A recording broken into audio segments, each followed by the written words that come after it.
Welcome to Thinking Bros. This is a new era for me. We're your favorite corner store philosophers trying to figure out life one conundrum at a time. I am Chris. And I'm Alex. And I am What reformed. kind of Chris are you? Huh? What kind of Chris are you? Yeah, a new Chris. A new non-black shirt Chris. So this is the beginning of a new era for all the consistent fans. But otherwise, in other news, today we're going to be talking about two things. First, a book called Dopamine Nation. Finding Balance in the Age of Indulgence. Yeah, we're going to read a few passages, and then we're going to turn to what has been labeled the loneliest paper in philosophy by people we respect very much, very bad wizards, and continue in a similar, content stealing fashion. We do take this paper from them, so thank you very much to them. And let's get started on Dopamine Nation. Dopamine Nation is by Dr. Anna Lambke. She's the medical director of Stanford Addiction Medicine, and so boring. She is an expert, but she wrote this book. The title is pretty self-explanatory. Dopamine Nation: Finding Balance in the Age of Indulgence, and in it she explains very easily, accessibly to everyone, the basic mechanisms behind addiction and behind pleasure and pain, and proposes fixes to it, and with some nuance, but very simply and quite eloquently. It's a very readable book. And so we read two chapters or passages for today. The first one, where she describes through a metaphor of a balance the mechanisms of pain and pleasure. Yeah, I can try to explain it. It's like is the word seesaw? Yeah. So yeah, if you basically imagine a plank balanced in the middle, the more you apply pressure on the happiness side, on one side there's happiness, the other there's sadness. The more you apply pressure on the happiness side, the more you will be counterbalanced by the sadness part, because the balance in the brain seeks a homeostasis, which is essentially just a balance between the two states. Yeah. So that makes sense for like all other mechanisms, right? You like in your blood, you don't want a blood sugar that's too high or too low, and so your body always seeks homeostasis. There's a range in which it's supposed to stay. If sugar is too high, your body will regulate and get it down. If it's too low, it'll try to get it up. Yeah, and the thing about that, I mean, it's so consistent with what we've thought happiness is versus pleasure.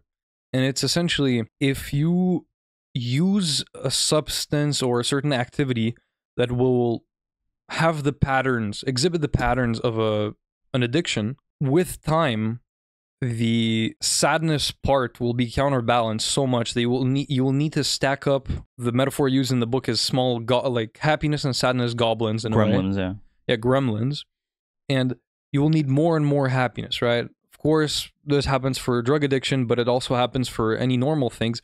In my opinion, it happens with music for some people. Of course, when it becomes addictive, it happened to me in the past where I was listening to it because I was enjoying it at the beginning, but then it just became part of this overstimulation complex, as we like to call it here, and you just need more and more. And at a certain point, you reach a level. Maybe you can explain this, but she uses this example in her life as well with Twilight reading. Yeah, reading, which is wild to call yourself addicted to reading. But I can certainly understand, because I've done it with when you lesser call yourself. Maybe it's not imaginable for you, but when, I'm not sure I remember right, but like she has a presentation the next morning, or at least she's working the next morning, and she's up until 1 a.m. reading a book just because she can't stop herself. That's for me. It's just usually the things that exhibit addiction patterns are passive, because the point of an addiction, the point of something that is dopamine inducing in a non-healthy way, is the minimization of the effort that you put in versus what you get out of it. And the thing is, music, drugs, sugar, it's all one click of a button away. It's all putting it in my mouth away. But the active process of reading seems like a certain investment. So it's hard for me to imagine to be addicted to something that is active. There's some activity to everything, though, right? Like to eat sugar, you have to drive to the store and buy it. It makes it easier if you're walking by sugary stuff and you just pick it up and buy it. But there's always a bit of effort. And I guess she just I agree with you that when you have to exert like a cognitive effort or a physical effort to do that behavior, it seems less likely that you would develop an addiction to that. But maybe reading for her is pretty easy. It's right next to her bed, right there on her nightstand. She picks up the book, and I think we're not very good readers. Like, we don't read as much as readers do. We read quite a bit, but it takes cognitive effort for us to do that still. But readers, like, they can just read books all day, I guess, but Yeah. I don't agree that it's even relevant to say that it takes effort for the sugar, because you're still going to go to the supermarket and you can just buy it by the way. Then I understand that chewing is technically an active process, but it's not perceived as such. You're not going to be like, oh, I am hungry, but I'm going to have to chew. She doesn't perceive reading as an active process. Again, yeah, it may be an individual difference, because also when you think about these types of addictions, right?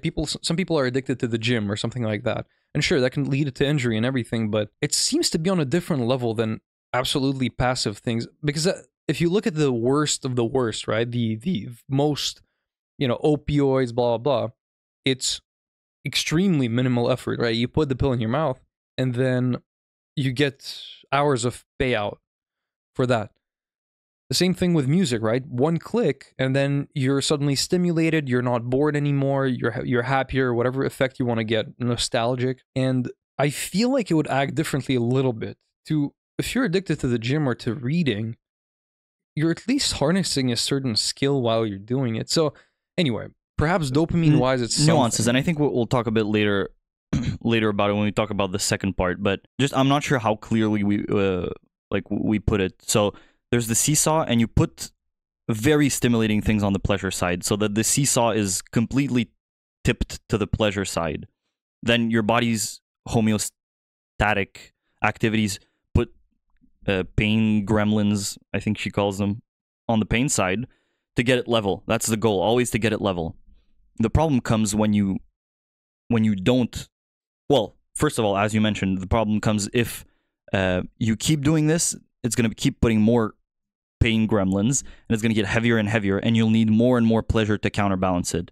And then the catastrophe comes when you remove the pleasure. So, like, let's say for her, she doesn't read the book anymore. Then all the gremlins are there still. It takes a while for the body's homeostatic, equilibrium to go back to level without the pleasure weight on the one side, and so all the pain gremlins are there. It's completely tipped to the pain side when you don't have the pleasure because you don't have anything, pressing on the other side.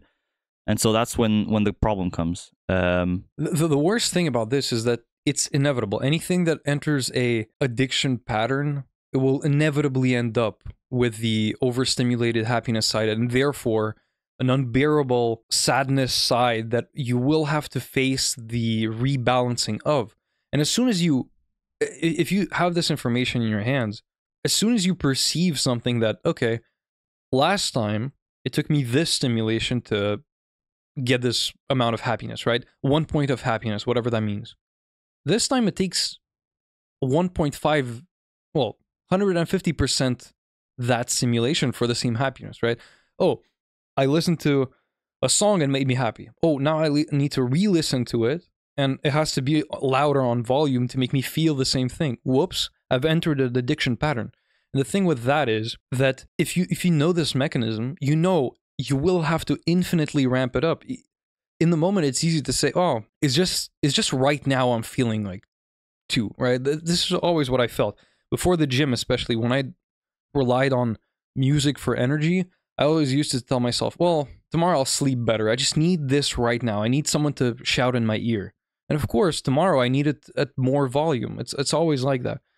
And as soon as you enter the pattern, you have to anticipate the impossible situation you're putting yourself in, where you're going to have to go through this, dramatic detox. And this has been seen in the culture, right? Dopamine detox. Oh, overstimulation, everything.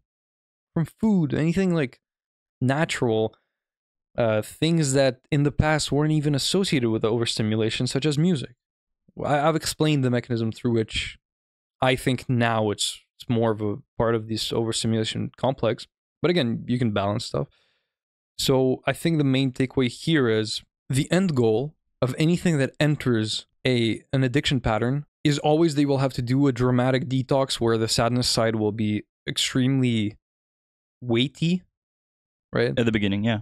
And if you know that, you have to also realize that you'll never be able to sustainably augment the stimulation on the happiness side infinitely. There's a limit to how loud music can be played.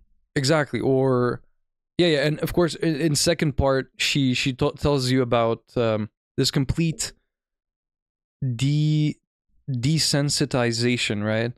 This is kind of the end goal that will make you enter that state of, okay, I have to detox now. Because so the way she explains it is, we have cones for in our eyes for the vision of 3 colors, and essentially, if you, without getting really into the science of it, if you stare at green long enough, then all of the cones associated with the green color will be overstimulated, and at a certain point they won't be able to even turn on. And then when you stare at something white, you will see red because all of the green will be subtracted from the white because you can't see it anymore for a little bit, right?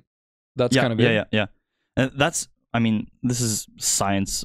Let's not get into it, but fun fact, that's why we have always saccadic movements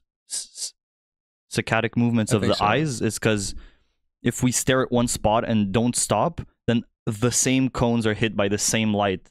And so we always move, so different cones are responsible for the same area, and so we always see the color as constant. And that's why cones are orange, right? Exactly. So, yeah, and that's very interesting. And it also, I think it's cool for me. If I had to think about an addiction, well, maybe except for doing nothing, the worst addiction I've ever had is the music, because at the beginning it was always something, you know, beautiful and that I used for energy, and then when it became overstimulating and re-listening to the 3 same songs on loop louder and louder and more times, it made me stop enjoying music as a whole. What about food? Well, I wouldn't say, yeah, well, certainly, yeah.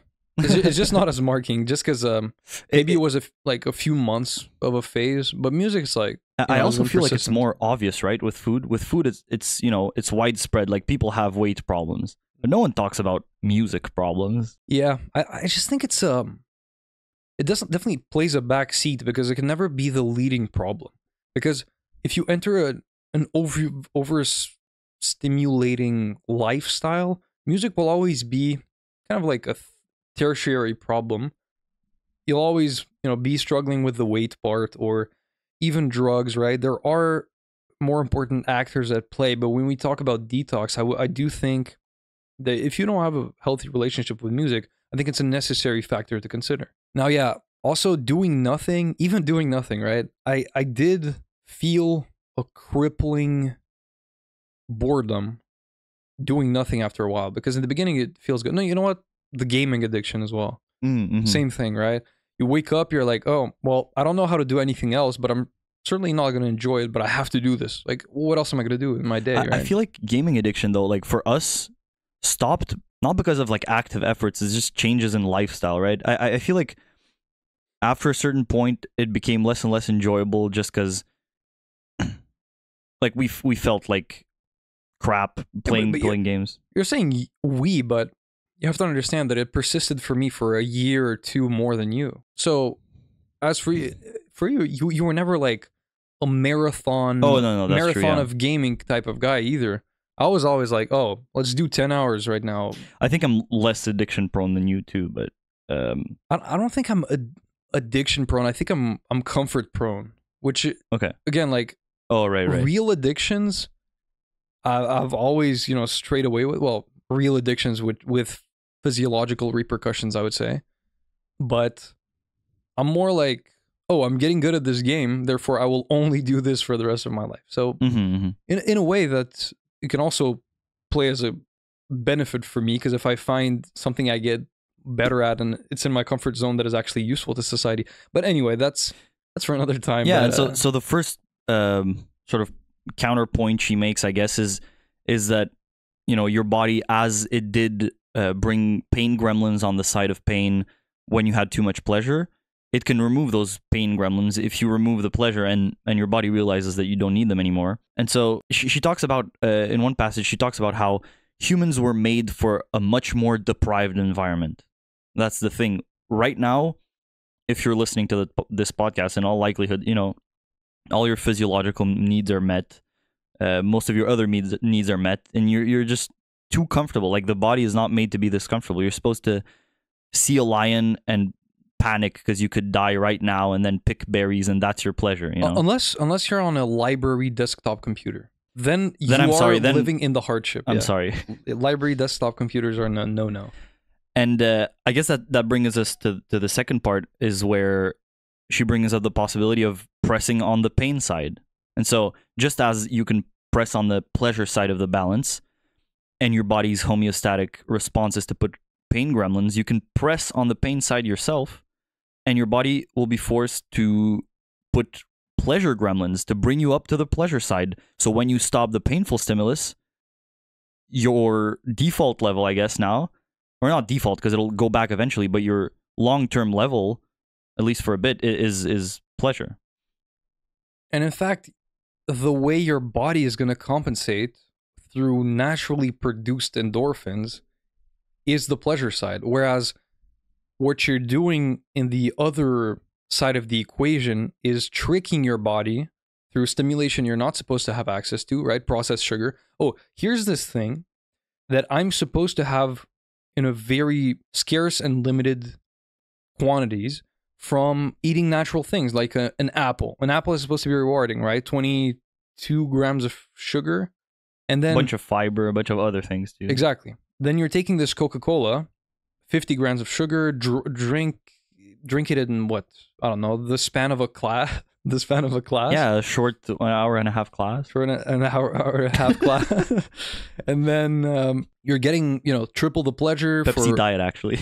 Yeah, Pepsi diet. And not sponsored. And instead of going and picking that apple from some high up tree and, risking your life in the jungle, whatever, let's not get into that. And so you're tricking your brain with something that we've only recently discovered as a humanity into thinking that you're getting the reward of 3 apples. And you're doing this constantly, blah, blah, blah, right? Because it's available. Yeah, just think how much more rewarding it is to be barefoot, walk painfully across rocks, climb a tree with no gear on, take the apple, and then eat the apple. You went through all that pain, and now your reward is sugar and the cessation of pain. That's crazy. Yeah. Anyway, this is nothing new, but you have to realize life is about balance, and your brain is actively going to contribute to that balance. There's an interesting thing about cold showers and cold exposure, where they tested some physiological and some psychological outcomes of such activities. Yeah. Right?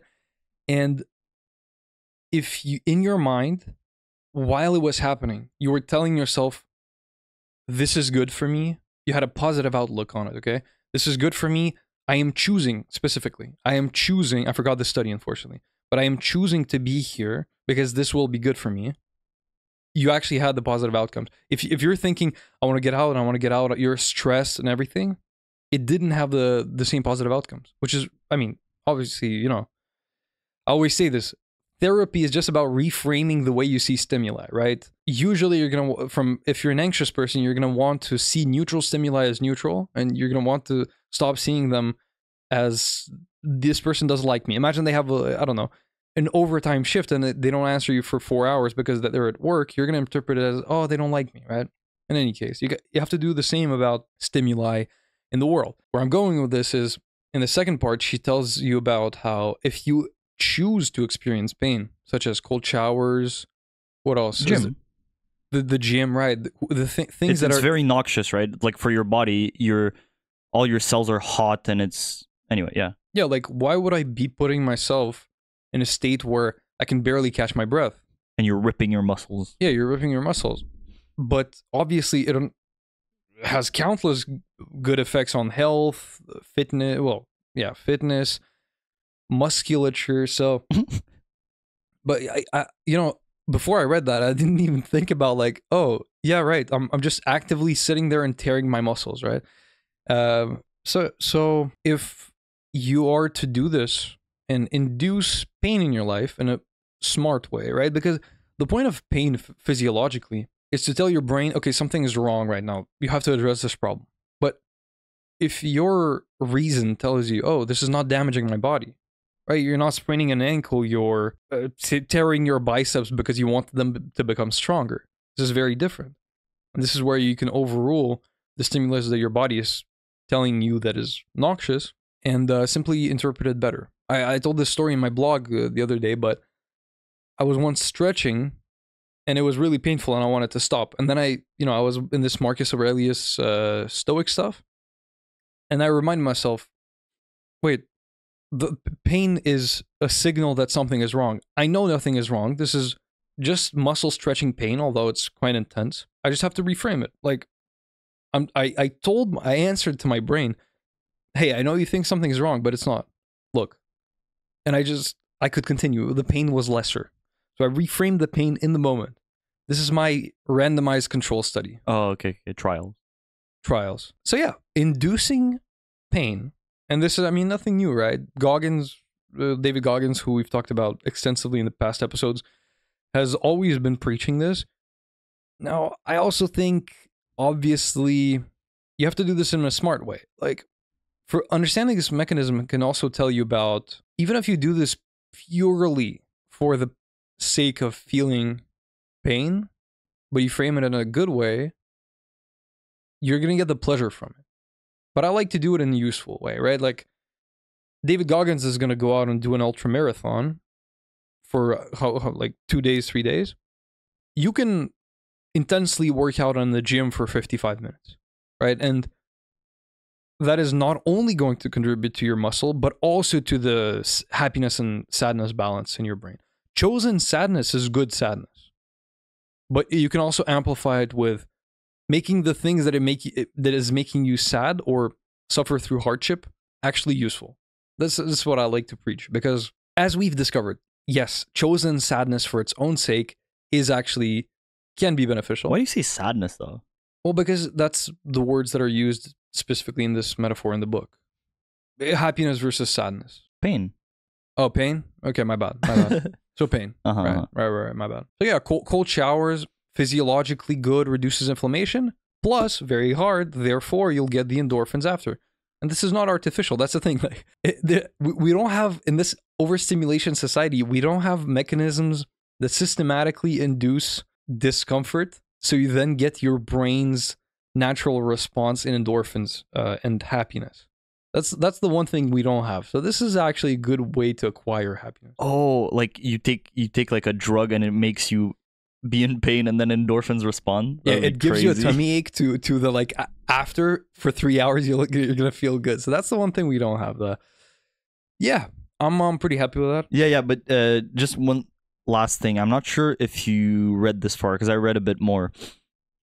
I didn't read it. This was all intuition. I'm not sure. You just looked at it, X-ray vision through the book. Yeah.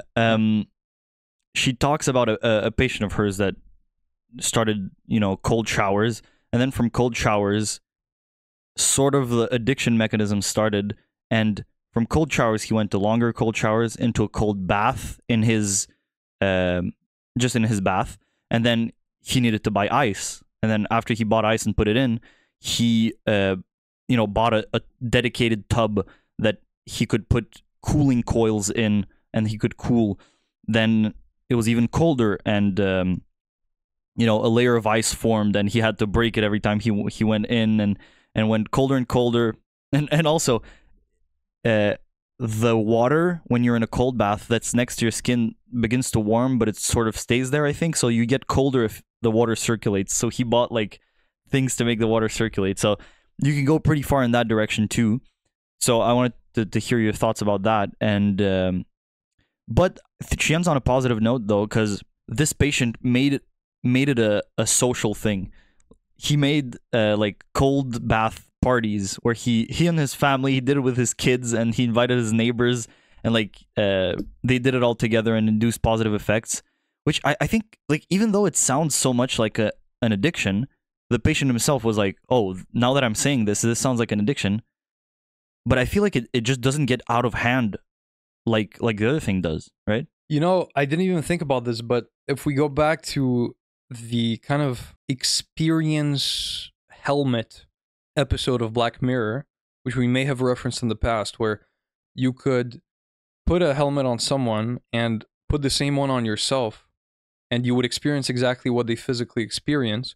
And remember, that kind of devolved into people experiencing the unique experience of death, right? Where, so for anyone who hasn't watched it, in the beginning it was just, oh, I want to know how, you know, a certain pain feels for someone, or hook myself up to a person that is extremely happy. I don't really remember the details, but eventually it devolved into, okay, what's the one thing you can't feel multiple times, or feel without it, you know, having time to enjoy it? And it was death. Having time to enjoy death. Well, experiencing it, right? And so there was just one or a few people who just started being serial killers to experience this unique thing about death. And when you were talking, I guess I can definitely see how you can get addicted to pain, right? The masochism, maybe that's the main takeaway as well is, and she quotes Socrates, so you know she's after my own heart. Pleasure is interlinked to pain in a yin and yang kind of way. To use Zen Buddhism terminology, they arise mutually. They're not opposites. It's crazy though that Socrates just predicted the thesis of this book by a scientist. Straight up, like line for line. That's what he said. Yeah, well, we're not gonna get to praising Socrates because you know you don't want to take me down that path. But yes. Socrates. Yeah, but as I said though, that maybe it doesn't get out of hand as much as pain addictions do, but there are some people, right, that are like truly addicted to the gym, and in a way that hinders their relationships and everything. So yeah, again. The main takeaway is balance, right? Mm-hmm. We've introduced a tool that isn't likely to be abused by some newcomers, right? Yesterday, I tried a cold shower. Could stay in it for like maybe 25 seconds, right? I haven't even considered the avenue of an addiction.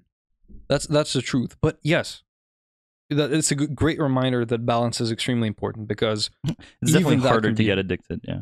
Sure. Maybe there's a certain barrier you can break through where it's actually you become dependent on it, because you tell yourself, okay, well, the pleasure things, the hedonistic things are off the table right now, but at least I can hurt myself so my brain makes me feel good as a consequence. Like, I can see that happening. And it definitely is harder to get addicted, because the addictiveness of drugs is correlated with their time of onset of, I want to say symptoms. What is it? Effects, I guess. The onset of effects. So if you ingest drugs, if you digest them, it takes a while for your body to digest and put it through your system and get it out in your body. And so those drugs are less addictive than drugs that you inject intravenously, because that goes straight into the blood, from the blood in the brain, and then the effects are there, like seconds, minutes, right? And for the pain homeostasis mechanism to kick in, it's not in a couple of minutes, or even, well, yeah, maybe a couple of minutes, maybe tens of minutes. It takes longer, harder to get addicted. Right. So the main takeaway is, if you have a good digestive system, you're more prone to addiction. So remember that. Yeah, and this is the conclusion from this. Thank you. Yeah, thank you, doctor. So I think we're ready to move on to the most legendary paper in philosophy. Now, you know, I was rereading it this morning, and I told myself, well, for non-philosophers, right, for people who don't like to practice logic, I do think they're missing out on the fun. This is what I was thinking. They're missing out on a little bit of fun. And again, this is like, you know, those super repressed nerds who think academic achievement is everything and wear glasses and stuff. Great. I'm so good at vivid descriptions. And so good at social stuff with people. Yeah. I just know people. I think this would be a good outlet for them. I can see them getting addicted to this. No, this is not my point. I don't know what I'm saying. So, okay. Let me try to introduce it in the easiest way possible, where it's digestible, because this is not going to be really easy. I think we can make it easy. We can try. Mm-hmm. So, okay.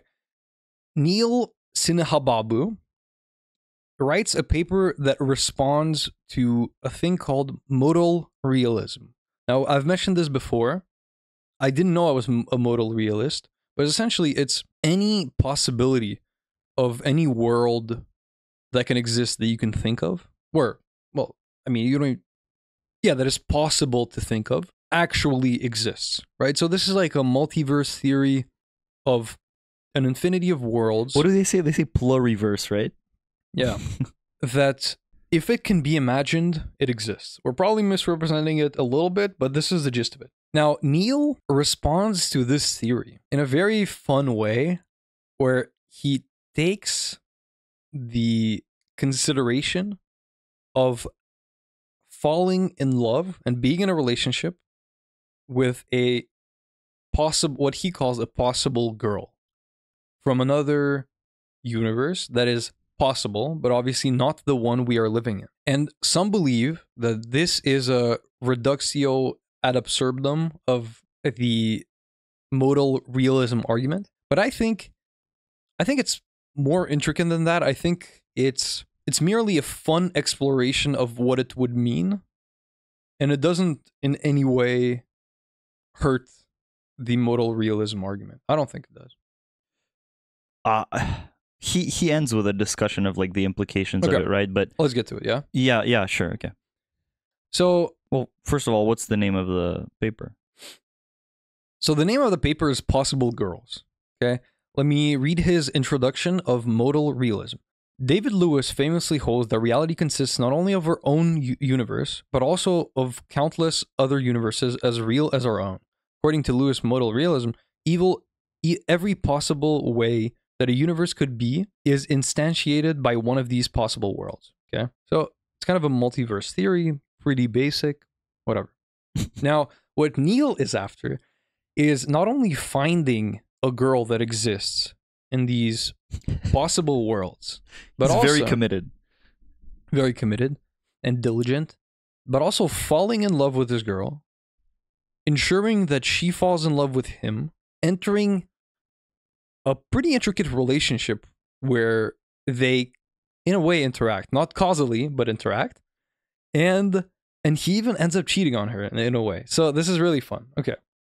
No, he doesn't cheat on her. Right. She knows. Importantly, this is like consenting cheating.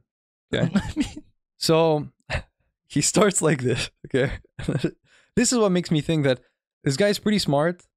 He knows what he's doing, and he's also writing this humorously as a diagonal exploration of what this could possibly mean. He's very funny. Like, it's clear that he so seriously argues for this possible girlfriend in another world, but all the time, like, I felt that he knew that, like, oh, classic philosopher lonely. That's what he was writing it for, you know? Yeah. So good philosophical methods, useless, right? The ability to causally interact with your partner is important to many aspects of happy romantic relationships, but not to all of them. So this is really funny. It's quite pleasant to simply know that your partner loves you and appreciates being loved by you. So, okay, this is how he introduces his quest for a research of a girlfriend.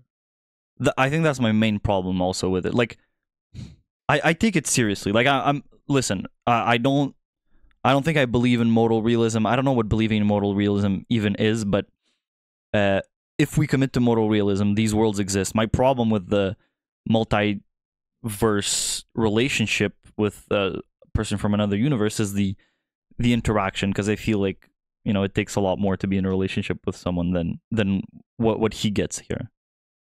Yeah, I've thought about this.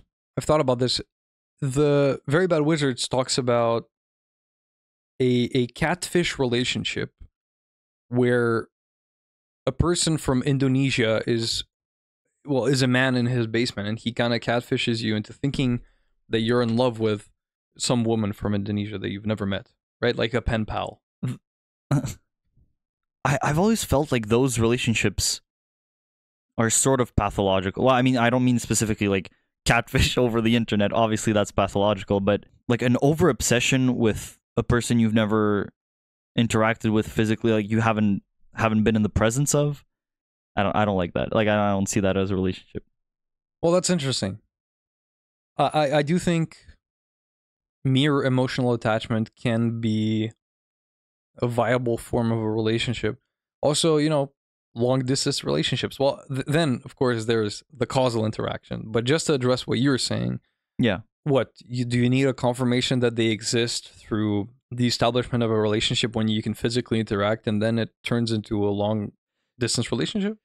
I think it's just there's so much more to get from a relationship. Like you can argue down and say, okay, but technically you have this, you believe that she loves you from afar and you feel loved, and okay, but there's so much more that you can get from a relationship, a real relationship. And I don't know, I don't think we're going to argue what a relationship is right now, but it's just, even if it is a relationship, it's pretty bad one.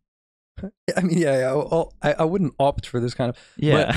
But maybe we can explore exactly what this can offer until the end, and then we can discuss. Okay, what are you missing? It's weird. We need more setup, but at the same time, we need to discuss the implications. Yeah. Yeah. So here, first of all, throughout the whole paper, this is a 30-year-old man, okay, or something. He says specifically boy and girl. He says there is a girl that exists, and she loves a boy that fits my description, right? That I felt that was disturbing. This added to definitely the humor component, but the philosophical rigor with which he approaches the problem made it a little bit worrisome, because in combination with the use of the word boy and girl, that made it creepy a little bit. You I didn't feel that actually. Okay. But I could see it now you say, yeah. Okay, so the question is, specifically, if modal realism is true, so if all these worlds actually exist, although there is no spatio-temporal connection between our worlds, can I have a loving relationship with someone from another possible world? Not an actual world. Actual world meaning the one we live in. So, how is this going to happen? Quote, maybe I'll just choose the closest possible world to ours, where there's only one girl like that, and who wants a boy like me. So, he is going to imagine a description of a perfect girl. He is, well, I don't know, whatever, the girl of his dreams. And then, now the problem is, because the universes that exist are infinite, now the problem is, how am I going to find her? Because I need one. I need to find the one. Right? These universes are infinite, so... And like, that struck me as weird too, because on the one hand, you're like, I'm contented with a relationship where we don't causally interact at all, but on the other, I need one girlfriend. I need to be exclusive with her. Yeah, but this... yeah, and exclusivity is another thing, but this is where I appreciate the rigor, because he actually tries to make it as real as possible. You know, we mentioned, let's hold off what is insufficient in this relationship for you till the end. And this guy is really trying to, you know, stack the cards against you in a way, right? Yeah, like, he wants this to be as real as possible. So just imagine this. There are infinite universes. He is going to imagine a perfect girlfriend, and he will find one that fits this description and wants to be in a reciprocal relationship with him. So at this point, she exists. She exists because in modal realism, she must exist. The exact description he wants in his head. But now the problem is, how is he going to find the one that wants him? Exactly. The problem exists. There are an infinity of girls that exist matching the description. And also, of course, they have to like a boy fitting his description, right? So there is no certainty that he's going to find the exact one that he wants. And also, there's no certainty that in adjacent possible worlds, there aren't boys which these girls are going to like instead of him. But he wants this monogamous relationship. So the fix to that is that she has to be interested by him down to the subatomic particle. So she has to have such an exact interest in specifically him from specifically this world that he's living in right now, our world, okay? So the way he's going to achieve that, so at the very least, right now, he's restricting her interest. He's making sure that she finds him. She has to love exactly him, and nobody else can be possible. And then the problem is going to be, how can I find this exactly? Because in modal realism, once again, infinite boys matching his description exist in worlds that are different. But only one fitting his description down to the subatomic particle, fitting our world down to the subatomic particle. So how is this possible? On Lewis's functionalism, it won't be right to attribute such a complex desire to her unless she engages in some kind of activity that makes it clear that her desire has exactly this content.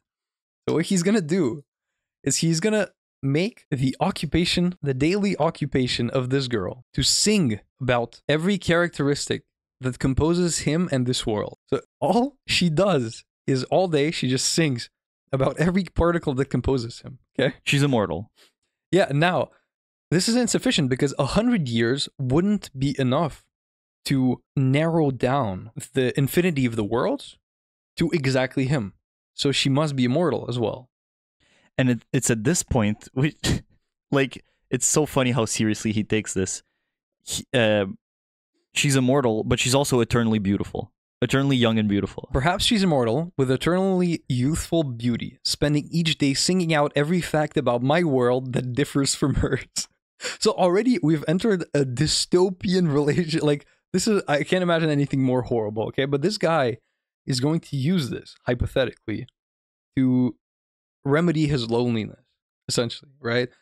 He starts the paper. I mean, I didn't read this, but this is funny as well. He starts the paper with, like, I am a lonely philosopher, and I need like something like that. Okay, so up to now, there are infinite worlds. He can imagine a girl. There exists a girl that matches the description he wants, that wants him specifically in his world. Yeah, so she exists. She wants exactly him, right? So already this was a challenge considering the infinity of worlds, but he's found it, okay? And this is what's interesting, okay? There's he starts the next paragraph with, there's no reason for you to feel jealous, of course.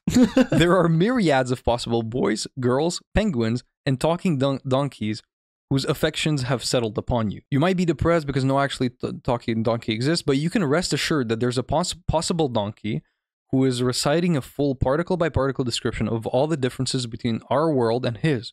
He gets especially excited about bringing out the parts that concern you.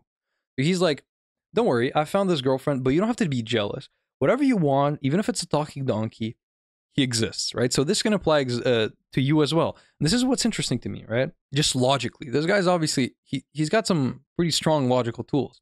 But my problem with this, and at the end he mentions, you know, the classical epistemological tool of all bachelors are unmarried men, right? Just all multiverses must fulfill the following condition. All bachelors are married men. This is just logical because the logic is we get the concept bachelor from naming unmarried men specifically, right? So a counterfactual can't exist. So now what bothers me here is that we call a donkey something that doesn't talk. I thought exactly that. Right? It's not a donkey that loves you if it's a talking donkey. Exactly. It's a you different can't thing. use that word. So he's like, well, he consoles us, but I can't be consoled. A talking donkey is not part of the possible worlds, right? Yeah, but I still feel lonely. No, but I mean, it's not part of the possible world. Okay. No, but the thing is, you can imagine a world where the donkey is exactly the same as it is, the same hair, luscious, the same Same strength, number of flies flying around the donkey, same strength, but the only difference is vocal cords and he can talk. And also he's reciting every particle that I'm composed of. Yeah, sure, but it's pretty close to a donkey. You don't have to feel jealous. You've settled absolutely nothing, but I don't agree with this as a fix. I think this is a problem with his paper. Disregarding all other problems. I mean, the thing is, it's not a problem with his paper. He could have just not said talking donkey and it would have been fine. But like, it doesn't interfere with the logic of the rest of his paper. Yeah, realistically, that's also a reason I'm bothered by it, right? Because he could have said, oh, there's also a girl for you and ended it there. But he's like, oh, there are penguins and there are talking donkeys that want exactly you. Well, no, I don't think so. But I guess he says talking donkey, so it's not a donkey that like we imagine. Yeah, but it's not merely a talking donkey. It's one that, you know, has a consciousness and whatever. No. Well, because he's reciting every particle of me, so, and gets excited. But maybe you're, you know, a mechanistic thinker and you don't think he has consciousness if he's reciting the whatever. I think you're going too deep here. What? Maybe there's no going too deep on such a thing because I need. Starting to read this paper is going too deep. I need this.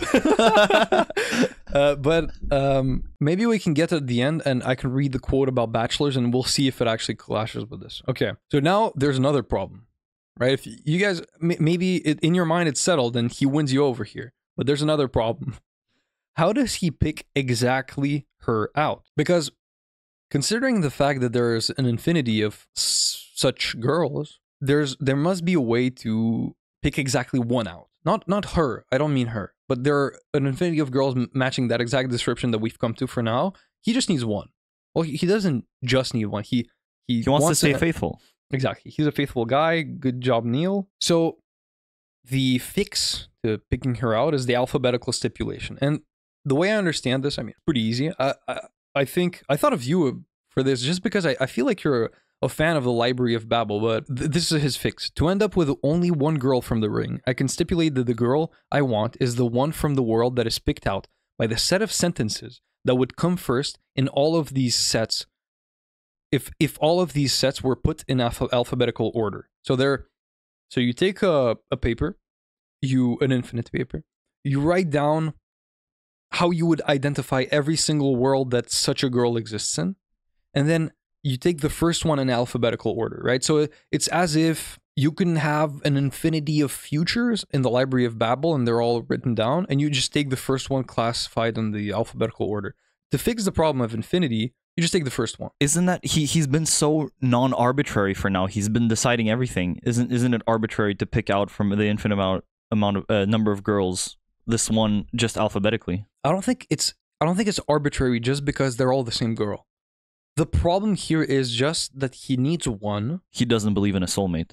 In a modal world soulmate. Yeah, so he needs one, right? The problem isn't, oh, I need this specific one. They're all this specific one. It's all the same girl. It's just he needs one. So the arbitrary process of choosing is justified in that way.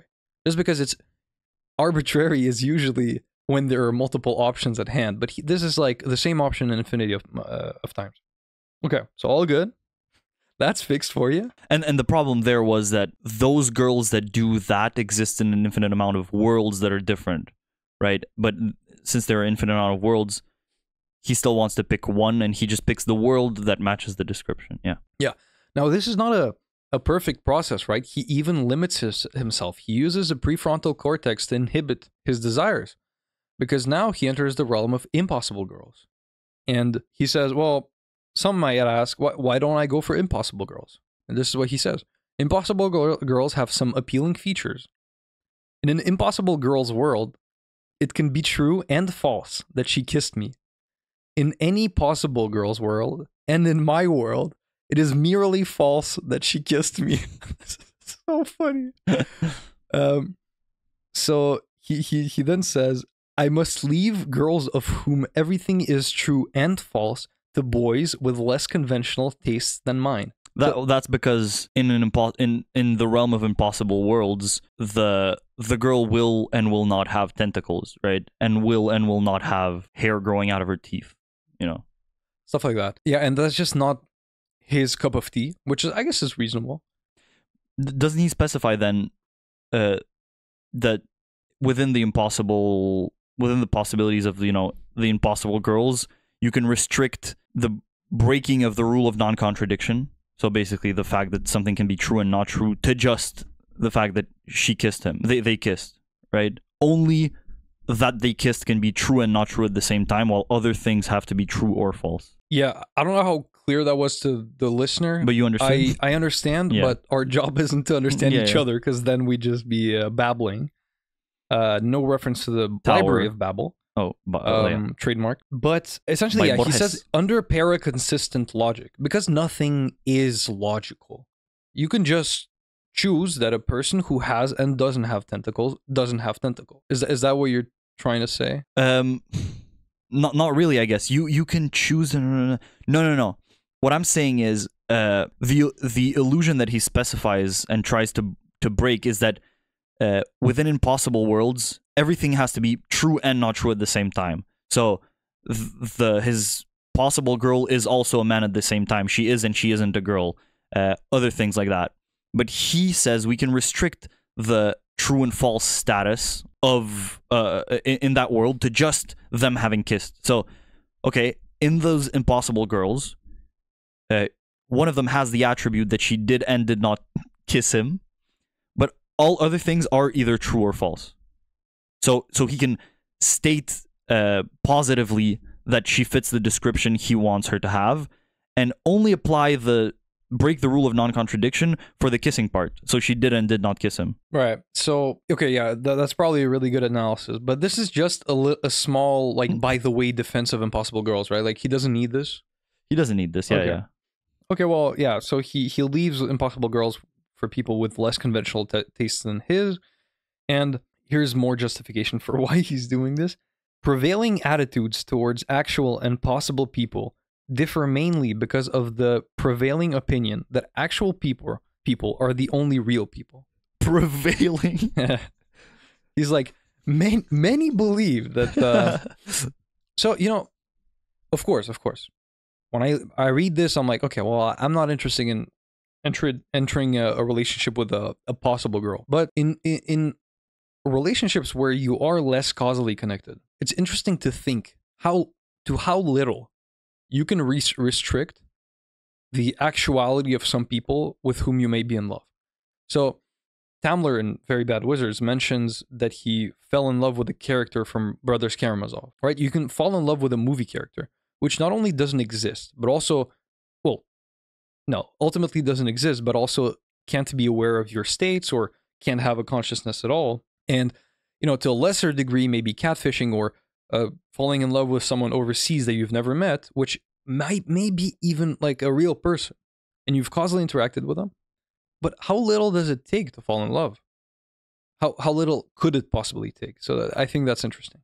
Now, an interesting element he introduces is the letters, right? So it feels like they're not connected in a certain way, right?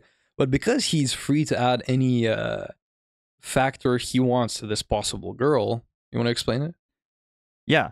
As we said at the beginning, that's one of the first steps, is that she knows everything about our world. She's taking up the infinity of her time on her world to be reciting facts about our world.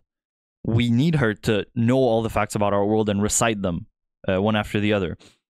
And so if he takes a notebook and writes her a letter that he wants her to know, she will know it, because she's reciting the facts, all the facts of this world. And so, you know, at some point she'll get to the notebook and recite, or, you know, be conscious of what he wrote down for her. And even though it's not, you know, they're not causally related, she knows it. I spaced out, but do you also know that she can reply to him? You explain that, because I was getting to that, but I don't see it clearly right now. Yeah, so essentially, because, again, there's an infinity of worlds, and this person is aware of everything that is happening in the world, there's a girl who, if he feels lonely and opens up a notebook and writes a note from her to himself, because she knows everything about this world, she will actually open a notebook and write those exact words in her world, right? And this why does she have to open a notebook and write them? Well, because it's a letter to him. Or, I mean, if you want, she may think them, but to She's make it more think real, them, yeah. Well, to make them more real, she can just write them down. Why would she write them down? Because she knows everything about this world, and she knows that it's important for him to have this note written for him. In any way, like, the argument stays the same. Maybe I misread it, but we can extend the argument to such a thing, right? Like, I want to exchange letters with this possible girl. This is something that can happen, right? Oh, okay. So are you saying part of the description of this girl is that she wrote that letter to me? Yeah. Okay, yeah. So, because it's an infinity world, right now you can whip out a notebook, write some exact words, and there's a possible girl that will write those words to you because she knows everything about this world. Yeah, thinking about you specifically, in this world specifically. Immortal and immortally youthful. Youthfully beautiful. So now, again, so funny. He says, there's one more issue to consider because all the other ones have been settled, right? With luck, at some point, I'll find an actual girlfriend. And then essentially he enters this thing about, I can break up with my possible girlfriend because she's kept me company when I needed it, because she knows absolutely everything about this world. And she knew the breakup would come. So he doesn't have to feel guilty about this. Mm-hmm. Disturbed, man. Disturbed. He also kind of, what's the thing where he taunts her? What's an expression for taunting? Like, wiggling a carrot in front of her. Mm-hmm. He says, she could have chosen a more permanent boyfriend from among my counterparts. It's mysterious why she still chose me, but actual girls are mysterious to me in many ways. I mean, yeah, that was I so get funny. sadder and sadder about this guy, but I have to, But I mean, he doesn't taunt her. That's what she wants. She wanted him for the amount of time that she had him. I don't think it was. I don't think I wanted to use the word taunt. I wanted to use the word flaunting because it's like he's boosting his ego. He's like, well, look, I was gonna break up with her anyway. I don't know why she chose me. I mean, like I'm a cool guy, but like, I fit her description to the subatomic particle level. Yeah. Anyway, very funny. Now I forgot the bachelor thing. Let's see how this ends. And this is the final blow. Okay. I thought of my possible girlfriend and smiled at the thought of someone out there who loved me and desired to be loved by me. In quick succession, I realized that she knew I was thinking of her. After all, she knew every temporal part of me down to a micro-physical description. She knew everything I was saying and doing. I felt more motivated to act like a worthy man. My posture straightened. I came to believe that she was happy about my writing this paper, and I wrote more of it. So this is him describing the effects that thinking about such a girlfriend had on him when he was doubting writing this paper. Now this, if modal realism were true, which is kind of a big if, she has just had a causal relationship with him. Yeah, because as long as he believes that this is true, well, that's the thing. It's interesting. What's a causal relationship though? Does there need to be a reply right after to her? Because look, if two things are true, so these worlds exist, right? So modal realism is true. And, well, if modal realism is true, this guy has definitely figured out how to get a girlfriend, okay? He's a stud. Wanted by an infinity of girls, which is way more than anyone on this earth can say for himself. So, and he believes that she exists. Then it is contingent upon her knowing that he exists and writing those letters and caring about him, that his physiological states change to being more motivated to write this paper. You see? So I think this is cool because it's a causal relationship in the sense that if modal realism is true, then this is a causal relationship. But the interesting thing about modal realism is that I think this is why this is sometimes read as a reductio ad absurdum of the argument, is that it is not spatio-temporally connected and there are no causal relationship between worlds. So this is quite a conundrum. Yeah, but I mean, is it only physical? Like physical causal relations? No, certainly not. Certainly not. I mean, even us, right? You could talk with someone on the phone. Well, I guess that's physical because it makes vibrate. But thoughts are physical too, right? Like they're electrical impulses. So everything is physical to a certain extent. That's what I think. And I think it's a reach. Sure, but like there's causal connections between my dreams and my actions then, right? Like if I have a dream and decide to sell all my property, then the dream caused me to but that's true. Yeah, well, yeah, I don't know. When you're giving any example from this world to this world is not going to help you, right? I think it's quite an interesting consideration because it definitely challenges our view of what is causal and what isn't. Interesting within the scope of this paper, because otherwise... Yeah, sure. Certainly. It's more of a metaphysical inquiry, because if you think about it, for me, causality is just, okay, in 100% of situations where the thing A didn't happen, that usually leads to thing B is not going to happen, right? 100%. And then in 100% of situations where thing A happens, B happens as well. Sure, yeah. And in this sense, right, like if you restrict the infinity to girls that, I don't know, you from infinity, you remove all the girls that actually love him and make him aware of it. They're not going to have this effect on him of straightening his posture. But then again, right, if you do remove it from infinity, so you remove the cause, but don't make him aware of it, he's still going to have the reaction. So you would remove the causal relationship. Have I found the crack? Say that again. So if you remove the cause, which is... So a god that lives beyond modal realism from infinity of these girls removes all the ones he's interested in. Yeah. But doesn't make him aware of it. Okay. he's still going to have the physiological reaction of being more motivated to write this paper. And then the causal reaction is within this world. Him thinking, he causes himself to straighten his back. right, so the real causal reaction is just this guy thinking versus this guy acting. And that's every causal relationship, essentially. So it's not that interesting, is it? Yeah, I don't know. It was a cool exploration, I'd say. It was fun though. Like, it's fun to read. It's the first fun paper. It's the first thing I read in philosophy that I can say is fun. Like, realistically, yeah. And he made money off of this, right? Presumably. People get money from writing papers, right? I checked him out because I wanted to see if his face matches the disturbance level of a person who would write that. Now, my diagnosis, I'm not going to say, because obviously when this is going to be extremely popular and my word's going to be taken out of context, won't be favorable for me. But I made the analysis, and essentially in his Twitter description, I think he has his two main achievements as this paper and another paper. So he says, Neil, blah, blah, blah, writer of Possible Girls and something else. So this was big for him. This is the interesting thing. I mean, good for him. It's a good paper, I think. It's a good paper. You know what's interesting? A lot of metaphysics pretends to operate on a high level, but doesn't do much more than this guy did. Than this does, yeah. Right? He proved something that essentially if you use the logic to which humans have access to, if you use metaphysical theory, you can come up with some pretty fun things like free will doesn't exist. Right? Oh, what an interesting exploration, is it? If I want a donut, I can get a donut, and maybe some things will happen that prevent me from getting it, but whatever. So, free will, Possible Girls, and much more on next. So, what's the figured out rating? How are we still doing it? What are we doing? This was fun rating, figured it out rating.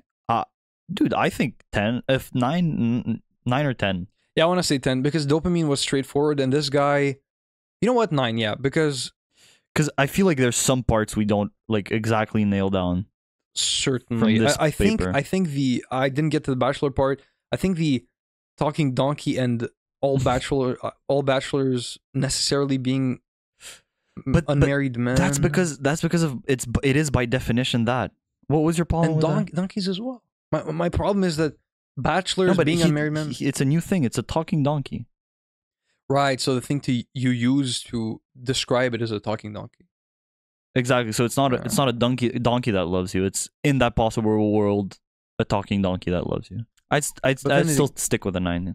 But then again, like if you extend possible to things that aren't even imaginable to us, it's imaginable. Well, isn't it? Yeah, but then it's also consistent with him saying she's immortal, and then talking donkeys. Right. But then I just don't feel like it's that much of a leap to say that it's also possible for the rules of logic not to apply to those worlds. I don't think it's that's impossible to have something that is that and not that. And I don't know. I guess he considers that. Yeah. I guess I don't know how to think about this, but yeah, those are just the two possibilities. Whether it's either in the multiverse, the rule of non-contradiction holds or it doesn't. But I think that was interesting in whatever. I'm not gonna get into it. In the intro to logic class, so interesting to get like deep and to say the assumption of this logical system we are using, which is like basic logic, is that is the law of non-contradiction. Something can't be true and false at the same time. I think that's so interesting that people create whole systems where that's not true, and I don't even know how you navigate those. Yeah, I think Alan Watts says something pretty interesting about this. He says we always say, "Oh, we anthropomorphize, gods, blah blah." We make this mistake, but everything is a human state of consciousness, right? Everything is just a pattern of activation of our neurons. So even E equals MC2 and the laws of logic are anthropomorphized because they are human in nature. They only exist as far as they are perceived by humans, right? So I don't know. Like, I'm a big fan of logic, but I don't know why people say that the one thing that is invariable across everything. I disagree with Descartes about this. I disagree with blah blah blah.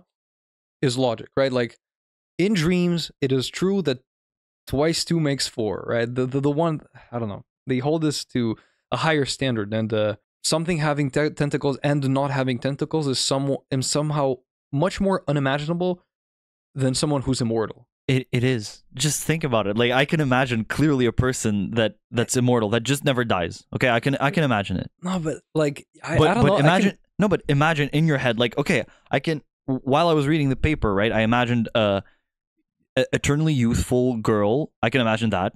We can both imagine that. Then I just keep her for the rest of time and beyond time to infinity. You know, I have some resources to go with. When I imagine someone that has and doesn't have tentacles, I imagine tentacles or I imagine not tentacles. I can't imagine both. Right, Schrodinger. Right. Yeah.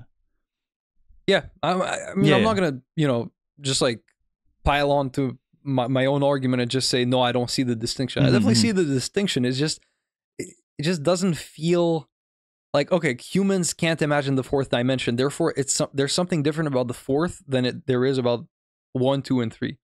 I don't agree with that. I definitely can't like visually imagine it in my head.